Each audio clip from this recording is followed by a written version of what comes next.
Bonjour à tous et bienvenue à un nouveau petit point grammaire.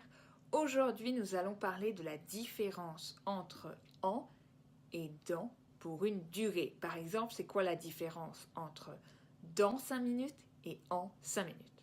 C'est parti!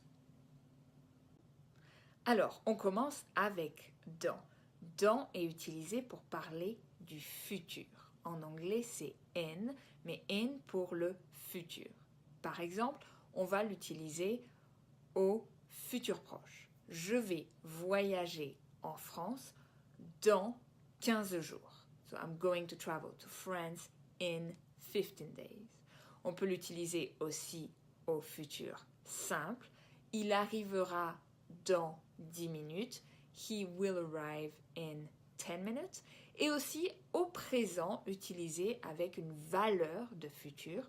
Par exemple, je pars dans 5 minutes. I'm leaving in 5 minutes. Alors maintenant, quand est-ce qu'on utilise en? En est utilisé pour exprimer la durée. Combien ça nous prend pour faire quelque chose. How long it takes to do something. Par exemple, au présent, on peut dire en général, je fais la vaisselle en 10 minutes.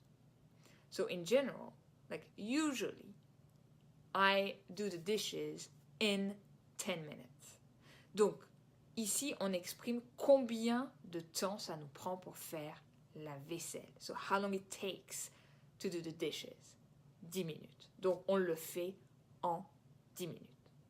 On peut l'utiliser aussi au passé, souvent au passé composé, ça c'est très commun. Par exemple, j'ai fini l'exercice en 5 minutes. I finished the exercise in 5 minutes. Ça veut dire que ça m'a pris seulement 5 minutes pour finir l'exercice. Et au futur, par exemple, c'est moins commun, mais on peut l'utiliser aussi. Je ferai la randonnée en 2 heures. I will do the hike in 2 hours. Alors finalement, pour faire un petit résumé, je vous donne 2 phrases. Par exemple, je fais le ménage en 5 minutes et je fais le ménage dans 5 minutes.